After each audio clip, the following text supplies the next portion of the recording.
درود پاک پڑھیں اللہم صلی اللہ علیہ وسلم نحن عباد محمد صلی اللہ علیہ وسلم صلاۃ و سلام علیک یا رسول اللہ صلی اللہ تعالی علیہ وسلم۔ حضرات دو باتیں بیان کر کے رخصت ہو جاؤں گا، رحمان تو اس کے بعد آپ حضرات کو بہترین کتاب سماعت فرمانا ہے۔ ایک بار کہتے یا رسول اللہ، یا رسول میں چل کے بولتے ہیں سبحان اللہ۔ سبحان اللہ۔ حضرات میں یہ عرض کر رہا تھا کہ میرے آقا صلی اللہ تعالی علیہ وسلم اس خاندانی گیری پر جلوہ افروز ہوئے تو ہم گنہگاروں کو یاد کیا اور سر پر سجدے میں رکھ کر کے ربی ہمیں امتی کی صدائے بلند کی۔ حضرات ہم گنہگاروں کو کس کس مقام پر کون کون سی جگہ ہمارے آقا مولا صلی اللہ تعالی علیہ وسلم نے یاد کیا ہے؟ اگر کسی نبی نے اس طرح یاد کیا ہو تو مجھے بتاؤ۔ کسی نبی نے اپنی امت کو اس طرح یاد نہیں کیا ہے۔ حضرات حدیث پاک کے حوالے سے دو باتیں بیان کر کے رخصت ہو جاؤں گا۔ حضرات آقا مولا صلی اللہ تعالی علیہ وسلم ایک مرتبہ صحابہ اکرام رضوان اللہ تعالی علیہم اجمعین کے درمیان سے رخصت ہو گئے اور آپ باہر ایک پہاڑی پر چلے گئے۔ جانے کے بعد میں میرے آقا صلی اللہ تعالی علیہ وسلم نے ایک غار میں جا کر کے تشریف رکھ لیے۔ اس کے بعد میں سر کو سجدے میں رکھا، ربی ہمیں امتی کی صدائے بلند کی۔ صحابہ اکرام نے جب دیکھا کہ آقا مولا صلی اللہ تعالی علیہ وسلم ہمارے درمیان موجود نہیں ہے، وہ صحابہ اکرام اگر آقا مولا صلی اللہ تعالی علیہ وسلم کو نہ دیکھتے تو انہیں چین اور سکون نہیں ملتا تھا، انہیں اطمینان حاصل نہیں ہوتا تھا۔ جب آقا مولا کو دیکھا کہ وہ موجود نہیں ہے، صحابہ اکرام حیران و پریشان ہو گئے، صحابہ اکرام بے چین ہو گئے، اب ڈھونڈنے کے لیے نکل پڑے۔ حضرت ابو ہریرہ رضی اللہ تعالی عنہ نکل پڑے۔ آپ فرماتے ہیں کہ میں تو ایک دیوانے کی طرح، میں تو ایک پاگل کی طرح اپنے آقا مولا صلی اللہ تعالی علیہ وسلم کا ہر کسی سے پتہ پوچھتا تھا کہ اے پیارے مجھے رسول اللہ صلی اللہ تعالی علیہ وسلم کا پتہ دے دے، میرے آقا صلی اللہ تعالی علیہ وسلم کہاں پر ہیں؟ حضرت ابو ہریرہ فرماتے ہیں کہ میں ڈھونڈتے ڈھونڈتے جب تھوڑی دور پر پہنچا تو مجھے ایک چرواہا نظر آیا۔ میں نے اس چرواہے سے پوچھا اے چرواہا کیا تو نے ہمارے نبی کو دیکھا ہے؟ تو چرواہا عرض کرتا ہے میں نے تمہارے نبی کو نہیں دیکھا، مجھے نہیں پتا تمہارے نبی کون ہیں، مجھے اس کے بارے میں کچھ بھی نہیں پتا، بس اتنا مجھے پتا ہے کہ 3 دن ہو گئے ہیں میری بھیڑ اور بکریوں نے کھانا پینا چھوڑ دیا ہے، چارہ چھوڑ دیا ہے۔ بس مجھے اتنا پتا ہے کہ ایک سامنے پہاڑی ہے، اسی پہاڑی کے اندر ایک غار ہے، غار کے اندر کوئی ایک انسان موجود ہے اور وہ اتنا رو رہا ہے، 3 دن سے رو رہا ہے لگاتار۔ اس کے رونے کی وجہ سے میری بکریوں نے کھانا پینا چھوڑ دیا ہے، بس مجھے اتنا پتا ہے۔ اللہ اکبر۔ حضرت ابو ہریرہ رضی اللہ تعالی عنہ نے جب اتنا سنا اس چرواہے سے تو آپ پہچان گئے یہ کوئی اور نہیں ہوگا بلکہ ہمارے آقا مولا صلی اللہ تعالی علیہ وسلم ہی ہوں گے، جو اس قدر اپنی امت کو 3 دن سے اس غار کے اندر یاد کر رہے ہیں اور ربی اپنی امتی کی صدائے بلند کر رہے ہیں۔ سبحان اللہ۔ جب حضرت ابو ہریرہ رضی اللہ تعالی عنہ اس غار کے اندر تشریف لے گئے، لے جانے کے بعد میں آپ نے اپنے نبی کو اٹھانا چاہا، آقا مولا کو اٹھانا چاہا، لیکن آقا مولا صلی اللہ تعالی علیہ وسلم سر کو سجدے سے نہیں اٹھا رہے ہیں بلکہ اور زاروں مدار رو رہے ہیں۔ حضرت ابو ہریرہ واپس پلٹتے ہیں، پلٹنے کے بعد میں تب تک تمام صحابہ اکرام کو پتہ چل جاتا ہے، حضرت ابو بکر صدیق کو، حضرت عمر فاروق اعظم کو، حضرت عثمان غنی کو، مولا علی شیر خدا کو اور بھی صحابہ اکرام کو پتہ چل جاتا ہے۔ تمام صحابہ اکرام اسی غار کی طرف چل پڑتے ہیں۔ جانے کے بعد میں ہر کسی نے آپ کو اٹھانا چاہا، اسی میں حضرت سلمان فارسی بھی تھے۔ ہر کسی نے کوشش کر لی منت و ضمانت کر لی، یا رسول اللہ آپ اپنے سر کو سجدے سے اٹھا لیجئے۔ تمام صحابہ کرام حیران و پریشان ہیں، 3 دن ہو گئے ہیں آپ کو دیکھ کر کے ہر کسی نے کھانا پینا چھوڑ دیا ہے، اللہ اکبر، لیکن میرے آقا مولا صلی اللہ تعالیٰ علیہ وسلم نے پھر بھی اپنے سر کو سجدے سے نہیں اٹھایا۔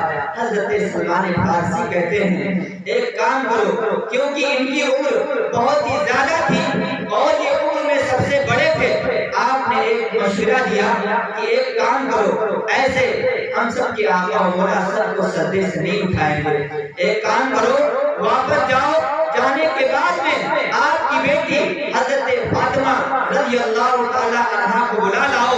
جب حضرت فاطمہ رضی اللہ تعالی عنہا اپنے باپ سے منت و سماجت کریں گی تو یقیناً سرکار سب کو سجدے سے اٹھا لیں گے، کیونکہ حضرت فاطمہ کے بارے میں آقا مولا صلی اللہ تعالی علیہ وسلم نے فرمایا ہے فاطمہ میرے جگر کا ٹکڑا ہے، اگر کسی نے فاطمہ کو تکلیف دیا اس نے مجھے تکلیف دیا، اللہ اکبر۔ اسی لیے تو بریلی کے تاجدار نے فرمایا سیدہ ظاہرہ طیبہ طاہرہ، جان احمد کی راحت پہ لاکھوں سلام، جان احمد کی راحت پہ لاکھوں سلام۔ جب حضرت فاطمہ رضی اللہ تعالی عنہا کو بلایا جاتا ہے اور آپ کے ساتھ میں حضرت حسنین کریمین بھی ہو جاتے ہیں، آپ حضرت حسنین کریمین کو بھی ساتھ لے لیتی ہیں، لینے کے بعد میں اسی پہاڑی پر پہنچتی ہیں اور اس غار کے اندر تشریف لے جاتی ہیں۔ لے جانے کے بعد میں حضرت حسنین کریمین نے منت و سماجت کی اور سماجت کرنے کے بعد میں آپ نے کہا اے نانا جان سر کو سجدے سے اٹھا لیجئے، ہر کوئی پریشان ہے، مدینے کے اندر کو حرام مچ گیا ہے، اے میرے نانا جان سر کو سجدے سے اٹھا لیجئے۔ لیکن آقا مولا صلی اللہ تعالیٰ علیہ وسلم نے سر کو سجدے سے نہیں اٹھایا۔ حضرت فاطمہ زہرا رضی اللہ تعالیٰ عنہا کی آخری باری تھی، آپ نے جب منت و سماجت کی کرنے کے بعد میں کہا اے بابا جان سر کو سجدے سے اٹھا لیجئے، آپ کے نواسوں نے کھانا پینا چھوڑ دیا ہے، آپ کے نواسے بے چین اور بے قرار ہیں، تمام صحابہ اکرام بے چین اور بے قرار ہیں، مدینے کے اندر کو حرام مچا ہے، اے بابا جان آپ سر کو سجدے سے اٹھا لیجئے۔ لیکن میرے سرکار زار و قطار ہو رہے ہیں، میرے سرکار نے سر کو سجدے سے نہیں اٹھایا۔ آخرکار میں حضرت فاطمہ زہرا رضی اللہ تعالیٰ عنہا نے جب اس چیز کا واسطہ دیا ہے کہ اے بابا جان آپ سر کو سجدے سے اٹھا لیجئے، ورنہ اگر آپ کی بیٹی نے سر کو سجدے میں رکھ دیا تو قیامت تک آپ کی بیٹی سر کو سجدے سے نہیں اٹھائے گی، اے بابا جان خدا کا واسطہ سر کو سجدے سے اٹھا لیجئے، اللہ اکبر، ورنہ آپ کی بیٹی سر کو سجدے میں رکھے گی، قیامت تک سر کو سجدے سے نہیں اٹھائے گی۔ جب میرے آقا صلی اللہ تعالیٰ علیہ وسلم نے اس کو سنا ہے، میرے آقا نے فوراً سر کو سجدے سے اٹھا لیا ہے۔ اسی لیے تو کسی شاعر نے کیا ہی خوب کہا ہے اللہ نے بنائی دوزخ کی آگ لیکن، اللہ نے بنائی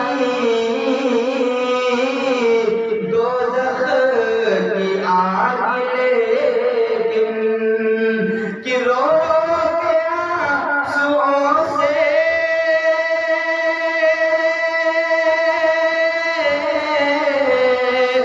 رو کے آنسوؤں سے آقا بجھا رہے ہیں، چاروں طرف سے یہ جو انوار آ رہے ہیں۔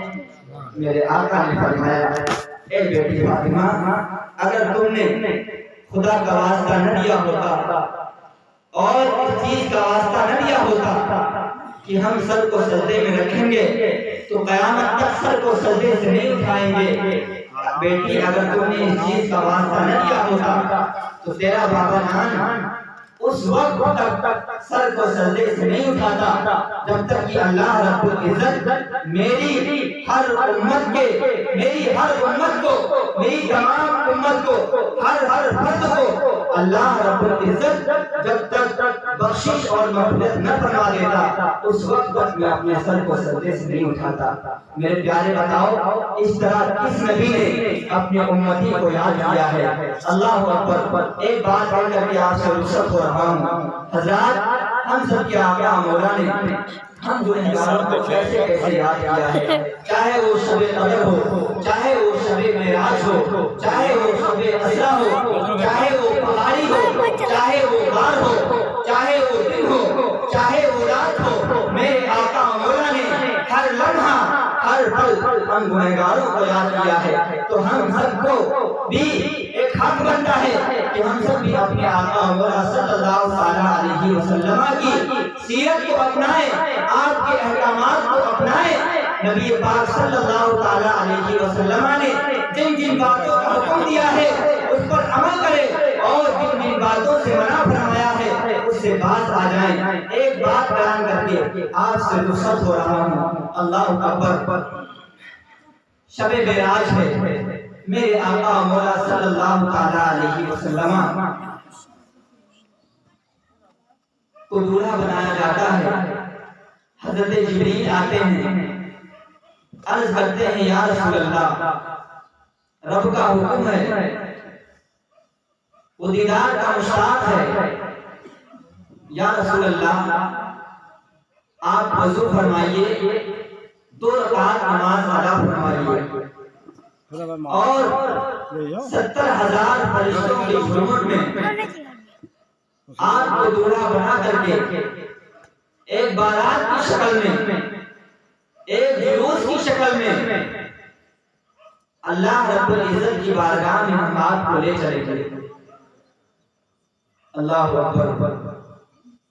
جب آقا کریم صلی اللہ علیہ وسلم کو دولہا بنا دیا جاتا ہے، دولہا بنانے کے بعد میں 70,000 فرشتوں کے جھومٹ میں حضرت جبریل میرے آقا صلی اللہ علیہ وسلم کو لینے کے لیے تیار ہیں۔ میرے آقا صلی اللہ علیہ وسلم نے سوچا کہ یہ ایسا وقت ہے کہ پروردگار عالم نے تمام فرشتوں کو ہمارے ویلکم اور سواگت کے لیے ایک صف میں کھڑا کر دیا ہے اور تمام آسمانوں کو سجا دیا ہے۔ ہر چیز خوشیاں منا رہے ہیں، چرندوں پرندوں خوشیاں منا رہے ہیں۔ اللہ رب العزت نے میرے لیے اتنا سب کچھ کیا ہے، اللہ اکبر۔ لیکن یہاں پر اتنا سب کچھ کرنے کے بعد میں میری گنہگار امت یاد آ رہی ہے، اللہ اکبر۔ جب میرے آقا نے دہنا قدم براق کے اوپر رکھنا چاہا، آپ اس کے اوپر سوار ہونا ہی چاہتے تھے، آپ نے اپنے قدم کو واپس لے لیا اور اپنی امت کو یاد کیا۔ حضرات یہ براق کیا ہے؟ علماء کرام بیٹھے ہوئے ہیں۔ یہ براق یہ برق سے بنا ہے۔ برق کہتے ہیں عربی زبان میں بجلی کو، کس کو کہتے ہیں؟ بجلی کو برق کہتے ہیں۔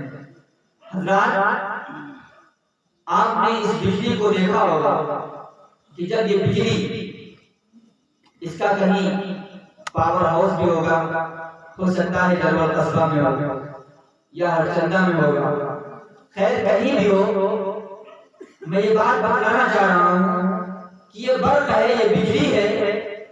جب اس کو تمام گاؤں کے اندر، تمام شہر کے اندر روشنی کو پہنچایا جاتا ہے تو اس پاور ہاؤس کا استعمال کیا جاتا ہے۔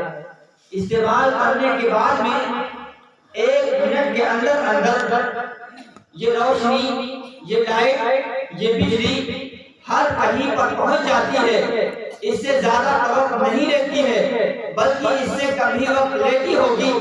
اللہ اکبر، یہ انسان کی بنائی ہوئی جب بجلی کا یہ عالم ہے تو میرے آقا صلی اللہ تعالیٰ علیہ وسلم نے تو براق کو بنایا ہے، تو اس براق کا کیا عالم ہوگا؟ تو اس میں شک کی کیا بات ہے؟ اس میں اعتراض کرنے کی کیا بات ہے؟ میرے آقا صلی اللہ تعالیٰ علیہ وسلم نے معراج کو ایک لمحے کے اندر جو ہے اس سفر کو طے کر لیا، واپس وہاں پر چلے بھی آئے، واپس زنجیر بھی ہلتی رہی اور وضو کا پانی بھی جو بہ رہا تھا وہ بھی بہتا رہا، اور آپ نے اسی لمحے کے اندر آپ نے جنت اور دوزخ کو بھی ملاحظہ فرما لیے۔ اس میں کون سی بڑی بات ہے؟ اس میں اعتراض کرنے کی کیا بات ہے؟ جب اس دنیا کی بنائی ہوئی بجلی کا یہ عالم ہے کہ وہ ہر جگہ پہنچ سکتی ہے، تو براق کوئی اللہ رب العزت کی بنائی ہوئی سواری ہے، یہ کیسے نہیں پہنچ سکتی ہے؟ ہمارے آقا مولا صلی اللہ تعالیٰ علیہ وسلم ایک لمحے میں کیسے نہیں پہنچ سکتے ہیں؟ اس میں شک کی کیا بات ہے؟ اس میں اعتراض کرنے کی کیا بات ہے پیارے حضرات؟ تو یہ ایک نکتے کی بات جو میں نے بتا دیا۔ اب جب آقا مولا صلی اللہ تعالیٰ علیہ وسلم نے قدم کو واپس کر لیا، حضرت جبریل عرض کرتے ہیں یا رسول اللہ کیا میری خدمت میں کوئی کمی رہ گئی ہے؟ یا رسول اللہ کیا میری خدمت میں کوئی کوتاہی رہ گئی ہے؟ میرے پیارے میں اس بات کو صرف بتلانا چاہتا ہوں کہ ہم گنہگار کے لیے ہم سب کے آقا مولا نے کیسے کیسے تکلیفیں برداشت کی ہے، کیسے کیسے مقام پر رات اور دن ہر لمحہ ہر پر ہم گنہگاروں کو یاد کیا ہے۔ میں صرف اسی بات کو بتلانا چاہتا ہوں۔ حضرات جب آپ نے قدم کو واپس کر لیا، حضرت جبریل نے کہا کیا کوئی خدمت میں کمی رہ گئی ہے؟ آقا فرماتے ہیں اے جبریل خدمت میں کوئی کمی نہیں رہ گئی، بلکہ اللہ نے میرے لیے ساری دنیا کو سجا دیا ہے، ہر چیز میرے لیے تیار کر رکھی ہے، لیکن اسی انعام و اکرام کے بیچ میں مجھے اپنی گنہگار امت یاد آ گئی ہے، اور مجھے یہ بات یاد آ گئی ہے کہ وہ پلسرات پر میری یہ گنہگار امت کیسے چلے گی، کیسے اس پلسرات کو پار کرے گی، اس کو کیسے برداشت کرے گی۔ اللہ اکبر، جو تلوار سے زیادہ تیز ہے، بال سے زیادہ باریک ہے، اور 5000 سال کی مسافت ہے، 5000 سال اگر کوئی بندہ سفر کرے، اتنا کرنے کے بعد میں پھر اس پلسرات کو پار کر پائے گا، یہ اس کی مسافت ہے، یہ اس کا عالم ہے۔ میری گنہگار امت ہے، کمزور ہے، کیسے پار کرے گی؟ جب میرے آقا نے یہ سوچا تو آپ رونے لگے۔ اللہ اکبر، پھر حضرت جبریل سے فرمایا اے جبریل جب تک تم اللہ رب العزت کی بارگاہ سے مجھے اس چیز کی پرمیشن نہ دلوا دو کہ پروردگار عالم میری ہر امت کو بخش دے، جب تک تم اس چیز کی اجازت نہ دلوا دو، اس چیز کی پرمیشن نہ دلوا دو، اس چیز کی گارنٹی نہ دلوا دو، تب تک میں اس براق کے اوپر سوار نہیں ہوں گا۔ اللہ اکبر، آقا مولا صلی اللہ تعالیٰ علیہ وسلم ابھی یہ فرما ہی رہے تھے کہ اللہ رب العزت کا دریائے کرم جوش میں آتا ہے، اور حضرت جبریل کے ذریعے سے اللہ رب العزت نے یہ پیغام مسرت سنا دیا کہ اے جبریل میرے حبیب سے کہہ دو میرا حبیب غمزدہ نہ ہو، میرا حبیب افسردہ نہ ہو، میرا حبیب تکلیف میں نہ پڑے، بلکہ تیری امت کو، اپنے محبوب کی امت کو میں اس طریقے سے گزار دوں گا کہ تمہاری امت کو تکلیف بھی نہیں ہوگی۔ اللہ اکبر، اسی لیے تو بریلی کے تاجدار کی جب نظر پڑی تو پکار اٹھے پل سے اتارو راہ گزر کو خبر نہ ہو، جبریل پر بچھائیں تو پر کو خبر نہ ہو، جبریل پر بچھائیں تو پر کو خبر نہ ہو۔ حضرات بس میں اسی بات پر اپنی تقریر کو ختم کرتا ہوں۔ اللہ رب العزت کی بارگاہ میں دعا ہے پروردگار عالم ہم سب کو آقا مولا صلی اللہ تعالیٰ علیہ وسلم کے بتائے ہوئے فرامین پر چلنے کی توفیق عطا فرمائے، اور ہم سب کو نماز پنجگانہ جماعت کے ساتھ ادا کرنے کی توفیق عطا فرمائے۔ وآخر دعوانا الحمدللہ رب العالمین۔ السلام علیکم۔